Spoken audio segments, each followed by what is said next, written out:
안녕하세요. 행복씨앗입니다. 오늘도 시장을 정리하면서 하루를 마무리하는 시간을 가져볼까 합니다. 오늘 우리 시장은 코스피도 코스닥도 상승 마감했습니다. 코스피는 1.21%, 그리고 코스닥은 1.86% 상승 마감했습니다. 외국인 투자자들이 코스피, 코스닥 둘 다 엄청나게 순매수를 많이 했습니다. 현재 시장에서는 미국의 긴축이 더 간다, 아니면 이쯤에서 중단이 된다, 이런 의견이 좀 대립하고 있는 그런 상황입니다. 요거는 조금 단기적인 이슈가 되겠죠. 오늘은 조금 거시적인 관점에서 멀리 보는 전체적인 관점 좀 정리해 드릴까 합니다. 중국 이야기를 좀 해야 되는데, 중국의 7월 소비자 물가 지수가 발표가 됐습니다.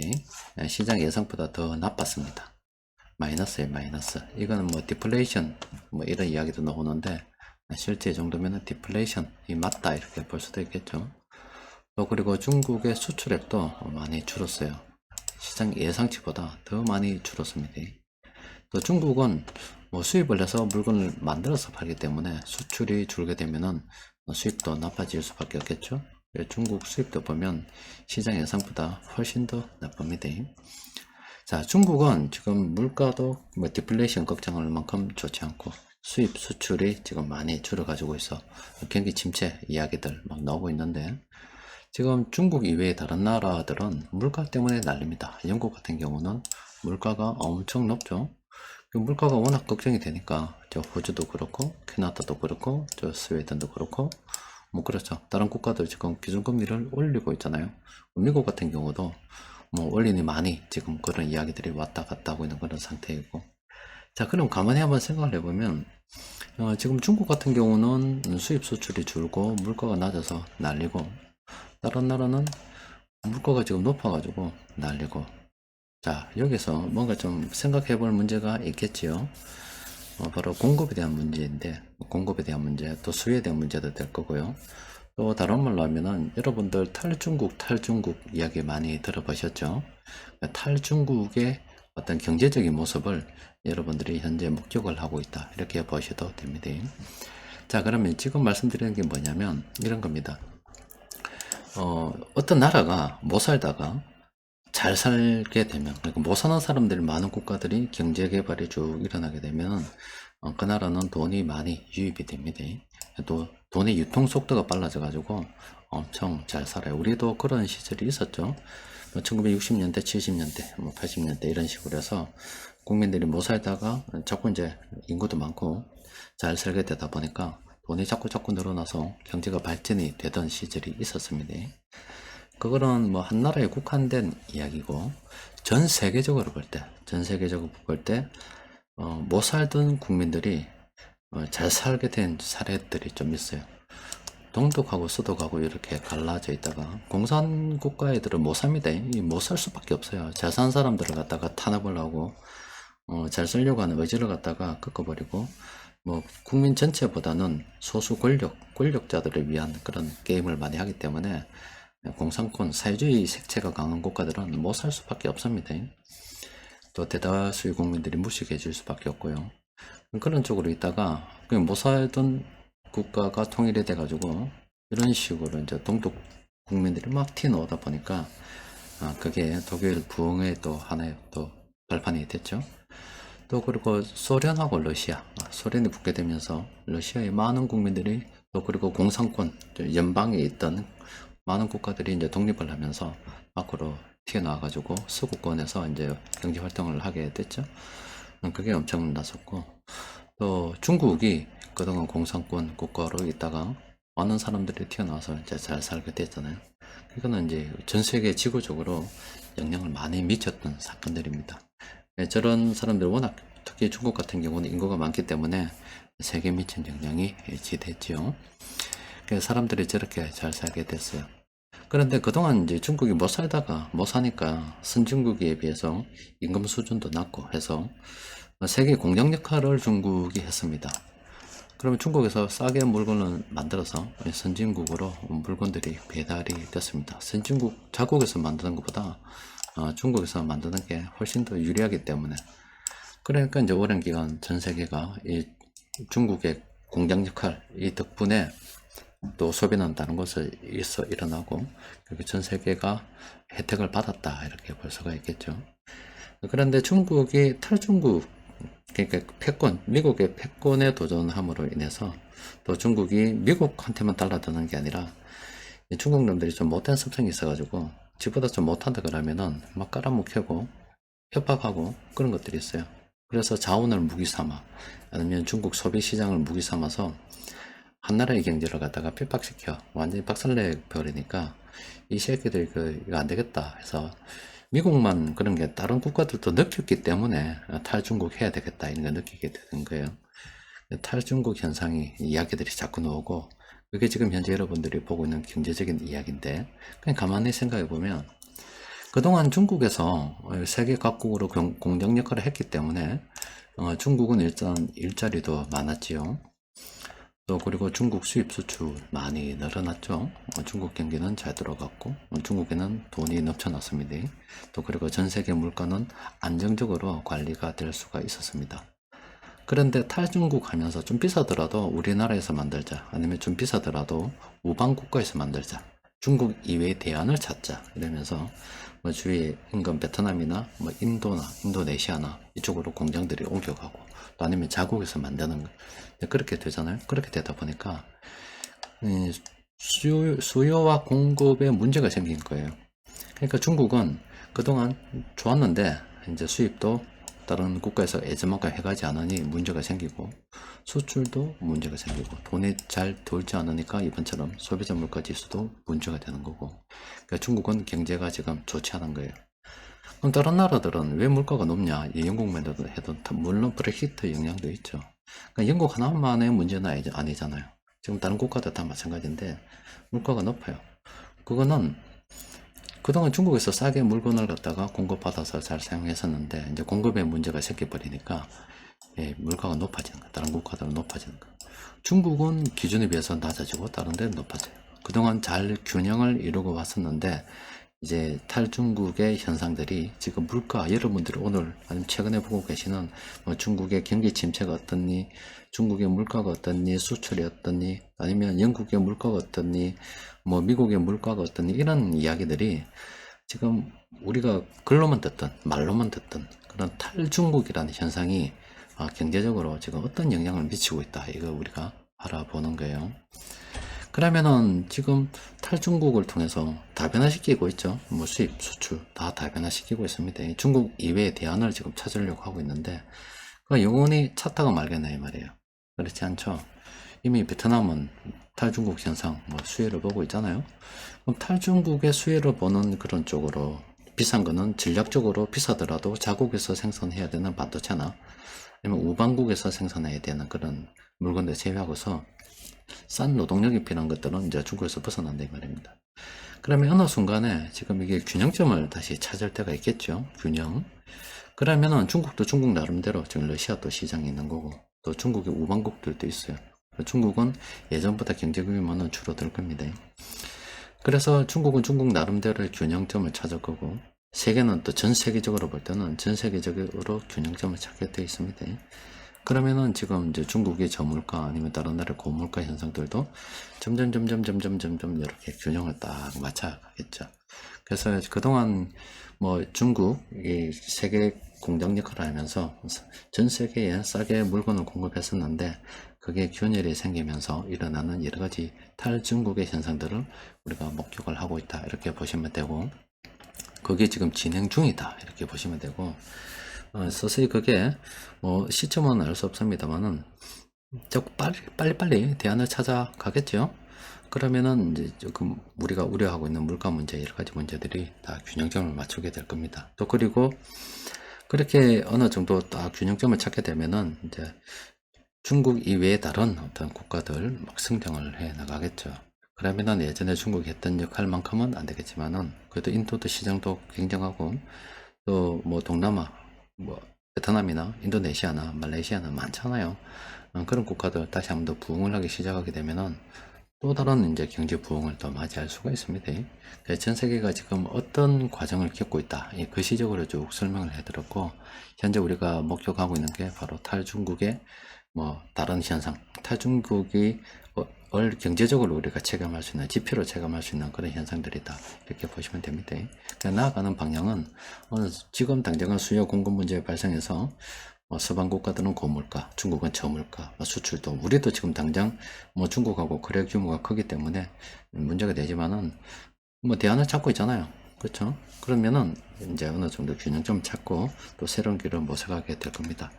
이렇게 경제라고 하는 것이 생물이 움직이듯이 살아서 꿈틀꿈틀 이렇게 움직입니다. 영원한 것도 없고, 또 지금 당장 어렵다고 해서 계속 어려워지는 것도 아닙니다. 중국이 크게 실수를 했죠. 중국 그 사람이 그래요. 얼도 값도 얼도 마찬가지인데, 나 이외에 대안이 없다 생각하면 그다음부터 배짱을 내밀게 돼 있어요. 사람도 마찬가지입니다. 뭔가 내에 대한 의존도가, 내가 여기서 중요한 사람이다 싶으면 이제 과도한 요구를 하기 시작해요. 당초 했던 말과 다른 색도 다른 요구를 하기 시작합니다. 중국도 그렇잖아요. 예전에 자기가 어릴 때 잘 모를 때는 몰랐는데 이제 힘도 생기고 뭐도 생기고 하니까 사람들한테 이제 요구를 하기 시작했죠. 근데 예전에 중국만 있을 때, 우리가 중국이 우리나라 조선이라든지 이런데 조공을 요구하고 뭐를 요구하고, 그 시절하고는 지금 또 다른 시대입니다. 그러니까 예전에 해오던 그런 악습들이 통하지 않는 거죠. 근데 아직도 걔들은 정신머리를 못 차리고 있고, 또 그리고 공산당의 소수 독점을 위해서 지금 국가가 돌아가기 때문에 아마 중국의 전성기는 이것으로서 정리되는 게 아닌가 싶습니다. 그렇다고 해서 안 되는 건 아니겠지만은, 이때까지 가졌던 그런 중국이 잘 나갔던 시대는 이제 저무는 게 아닌가 싶어요. 또 그리고 특히 중국 같은 경우는 더 안 되는 게, 독재가 지금 들어서 가지고 우리가 생성형 AI 이런 것들 있잖아요. 그런 거 검색을 하게 되면 공산당을 욕하는 그런 검색 결과가 나왔을 때 과연 그걸 갖다 허용할 수 있겠네 말이에요. 체제 비판이라든지 허용이 안 되겠죠. 그러니까 중국은 AI 기술을 갖다가 도입할 수 없는 겁니다. 끝난 거예요. 게임이 끝난 거예요. 새로운 어떤 신산업으로 도약을 해야 되는 시기에 미국이나 다른 나라들은, 우리도 마찬가지잖아요. 경쟁적으로 지금 AI 기술을 도입해서 여러 가지 응용을 갖다가 하려고 하는데, 중국은 그게 굉장히 제한적인 상황이 돼버렸다 이 말이에요. 통제도 많고, 또 예전에도 전병 위기 한순간에 일어난 일이 아니라, 중국에서 기업 경영하려고 그러면 공산당이 들어가서, 우리 마찬가지 이런 거예요. 삼성에서 총수가 쭉 발전 비전을 제시하고 경영을 하려고 그러는데, 정부에서 사람 하나 파견시켜 가지고 총수하고 똑같은 역할을 하게 만든 거예요. 밑에 사람들 이 새끼가 이 정부 말을 들어야 될지 아니면은 저기 삼성의 회장 말을 들어야 될지 헷갈리는 거예요. 근데 삼성 입장에서는 말이 안 되죠. 그러니까 중국의 민간 기업 입장에서는 우리가 투자한 기업들도 그런 과정 거쳤습니다. 우리가 투자했는데 갑자기 공산당원이 와가지고 이래라 저래라 경영에 간섭을 하니까 그게 제대로 되겠어요. 나라가 서서히 개판이 났는데 내가 갈 때까지 간 거예요. 중국은 일어나기 힘들 것 같습니다. 하여튼 지금 여러분들께서 현재 바라보고 있는 이 현상이 탈중국의 현상이다. 그래서 탈중국 말이 많고, 중국을 군사적으로 여러 가지 이야기하는데, 중국의 저물가, 다른 나라 고물가, 이런 여러 가지 우리가 현재 바라보고 있는 여러 가지 경제 지표들 있죠. 그걸 갖다가 이제 다 탈중국을 표현한다. 또 그리고 현재 경제적으로 이야기하고 있다. 이렇게 해석하시면 됩니다. 자, 오늘 세력들 수급을 들여다보면은 전기전자 업종 많이 들어왔고요. 오늘 의약품 쪽으로 또 테마가 형성되었습니다. 이제 지금 이미 중국은 경기 침체잖아요. 우리도 지금 경기가 좋지 않습니다. 얼마나 경기가 좋지 않은지 돈이 자꾸 줄어드니까 정부에서 비은행권, 어떤 돈을 대준다, 이런 이야기들이 지금 나오고, 그런 정책들이 최근에 발표가 되고 있습니다. 파산을 갖다가 굉장히 두려워하고, 사실 경기가 지금 좋지 않은 겁니다. 그렇지만은 돈이 많아요. 찍어놓은 돈이 많고, 사람들이 지금 돈을 싸들고 있다고요. 언제든지, 지금 이번에 2차 전지, 여러분들, 바람 일어나는 거 보셨죠? 그 이전에는 하한가 8형제, 하한가 5형제, 지금 테마 바람 일어나는 거 보셨고, 또 최근에는 초전도체 테마 일어나는 거 봤죠? 뭔가 일이 있으면 돈이 팍팍 몰린다고. 순식간에 어떻게 날아갈지 모릅니다. 그런데 지금 의약품 쪽으로 또 테마가 지금 형성이 되고 있습니다. 심피마마 또 나오는 게 의약품입니다. 이제 의약품 테마 형성이 되면은 주로 이야기되는 게 신약 개발이 되겠죠. 근데 의약품 같은 경우는 신약 개발이 뭐 2년 만에 되는 것도 아니고 굉장히 긴 기간이 있습니다. 단계마다 뭔가 발표된, 이게 재개발하고 똑같습니다. 최근에 카페에 말씀드린 것처럼. 단계마다 주가가 요동을 치게 돼 있는데, 의약품 쪽으로도 지금 테마가 형성이 됐다. 오늘 이렇게 보시면 되겠고, 또 최근에 보면 유통업도 지금 들어오고요. 또 그리고 여행 관련 업체, 여행, 그거 지금 흑자 났다고, 최근 분기 흑자 났다고 그런 이야기도 들려오죠. 그러니까 멀리 보면은 거시적으로는 탈중국이 현재 어떻게 되고 있다 그런 거고, 짧게 바라보게 되면은 지금 미국의 긴축을 더 할 거냐 중단할 거냐, 뭐 그 길에 와 있다고 보면 되고, 또 지금 탈중국이 일어나는 과정에 상당 기간 또 고물가가, 또 경제가 발전하면은 또 고물가가 될 수밖에 없기 때문에 금리를 내린다 하더라도 그 속도가 늦을 거다. 그러면은 당연히 이자를 잘 내지 못하는 기업들은 망할 수도 있다. 그러니까 돈을 잘 버는 기업, 실적에 집중하는 게 지금 현재로서는 가장 합당한 투자가 되겠죠. 오늘은 이런 업종 돈이 들어왔습니다. 세력들이 공통적으로 매집한 종목 보니까 오늘 12개 종목이 있어요. 이 중에서 몇 종목 좀 살펴보도록 합니다. 먼저 SK 디스커버리 보면 상승 평범, 이게 참 굉장히 좋은 지표입니다. 그런데 딱 보면 상승 평범인데 예전 고점 가까이 와 있죠. 이거는 그냥 딱 봐도 어떻게 돼요? 들어가면 안 됩니다. 이때는 이렇게 떨어져 있을 때 들어가는 거예요. 떨어져 있을 때, 그럼 수급은 이만큼 지금 세력들이 들어왔다고 보시면 됩니다. 세력들이 들어와 있는데 안 빠져나간 상태에서, 아니면 조금 빠져나간 상태에서 주가 떨어졌을 때 들어가야지, 예전처럼 올라가 있을 때 들어가면 안 된다 이 말이에요. 일단 수급 확인 좀 해봅시다. 그렇죠? SK 디스커버리 세력들은 작년부터 지금 요만큼이나 들어와 있고요. 최근에도 지금 이렇게 들어왔어요. 이게 지금 바닥을 만든 돈. 여기 지금 바닥. 안 빠져나가서 바닥이 되고, 이제 본격적으로 이게 아마 상승 평범이 이때쯤 있었을 겁니다. 지금 계속 유지가 되고 있는데, 이게 한번 있었고요. 좋은 조정이고, 최근 좋은 기회가 있었죠. 근데 지금은 접근할 때는 아닙니다. 근데 수급은 괜찮기 때문에 이거는 관심 종목으로 등록해 둘 필요는 있겠지요. 그리고 동아 소시오홀딩스는 관심을 가져봐도 되지 않을까 싶어요. 수급이 들어가 있죠. 단기적으로는 지금 좀 과열되어 있는 상태입니다. 이것도 장기적 관점에서는 충분히 긍정적으로 괜찮게 볼 수 있겠죠. 세력들이 지금 들어온 지가 얼만데요. 오래 들고 있잖아요. 그럼 단기적으로 좀 과열 징후가 있으니까 조금 기다려보면 충분히 이 종목 기회가 오지 않을까 싶다. 이렇게 정리해 볼 수도 있겠고, 구강약품은 조금 더 기다려야 될 것 같습니다. 셀트리온도 조금 더 기다려야 될 것 같고, 심택은 어제도 말씀드렸죠. 최근에 몇 번 말씀드린 것 같은데요. 어중간하잖아요. 지금 어중간하기 때문에 상승 평범이지만 주가가 좀 내려앉으면 뭐 좋은데 그대로 흘러가기 때문에 들어가기는 좀 그래요. 들고 있는 사람들이 좀 들고 있으면 되겠지만 신규 접근은 조심해야 되겠지요. 코롱 인더 같은 경우도 이것도 충분히 긍정적으로 검토해 볼 만합니다. 수급을 들여다보면 세력들이 최근에 다시 입성하기 시작했어요. 그죠? 이것도 테마에 형성이 된 것 같은데, 이거는 긍정적으로 검토를 좀 해봐야 되겠죠. 물론 현금 흐름 살펴봐야 됩니다. 한국콜만 어떻게 돼요? 많이 올랐죠. 상승 추세 탐욕입니다. 단기적으로 너무 좀 과열이기 때문에 접근하기는 좀 곤란하다. 그쵸? 세력들이 지금 다시 들어오고 있는데 그 사이에 지금 누가 들어왔다 이 말이죠. 근데 요거는 접근하기 좀 곤란하겠죠. 이거는 못 본 걸로 합시다. 또 그리고 한미약품, 이것도 많이 올라붙죠. 상승 평범인데 사실 오늘 사도 되는 입장인데 너무 많이 올라서 지금 들어가기는 좀 그래요. 수급을 들여다 보면 외국인들은 아직 뭐 작년에 들어서 나가지도 않았어요. 뭐 조금 나가긴 했으면 안 나갔어요. 그런데 지금 들어가기는 좀 부담스러운 가격이 되어버렸습니다. 최근 들어서 이렇게 새롭게 이제 의약품 쪽으로 돈이, 그다음에 유통 쪽으로도 돈이 들어가는데, 일단 뭐 실적 위주로 해서 조금씩 물량을 모아가는 게 좋겠습니다. 그리고 그 시적으로 큰 흐름이 이렇게 쭉 들여다봤을 때, 탈중국이 이제 말 그대로 진짜 중국에서 공장만 빠지는 게 아니라요, 투자금도 빠지고 있습니다. 자꾸 빠져나오고 있는데, 그럼 그 돈이 다시 다른 국가로 이동을 한다고요. 그럼 베트남이면, 아니면 인도면, 인도네시아면 그런 국가의 어떤 투자하는 기업들, 아니면 여러분들 뭐 ETF 같은 거 뜬다 하더라도 중국 이외에 동남아 다른 국가들의 ETF를 갖다가 우리가 생각해 보는 게 좋겠죠. 왜냐면 뻔하잖아요. 중국에서 돈이 빠져나오면 글로 갈 수밖에 없다는 걸 갖다가.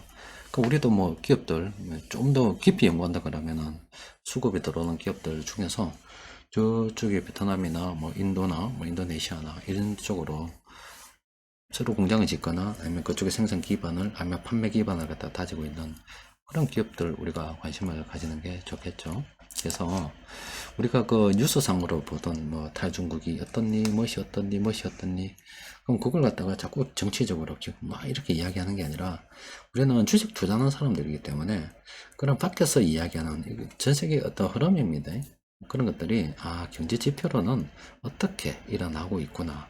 그래서 경제 지표들이 이런 식으로 그러면 중국의 물가, 다른 나라의 물가가 어느 정도 안정선에 접어들게 되면은 수요와 공급의 문제가 어느 정도 정리가 된다. 그러니까 이제 공장들이 중국 이외의 다른 장소에서 물건을 제공하기 시작하고 있다. 이렇게 보셔도 되지 않을까 싶어요. 그러면 이 큰 흐름을 잘 이해하고 단기적으로 우리가 무엇을 집중해야 될지 잘 이해를 한다 그러면은 투자는 훨씬 더 수월해지겠죠. 자, 오늘은 여기까지 정리하도록 하겠습니다. 이상입니다.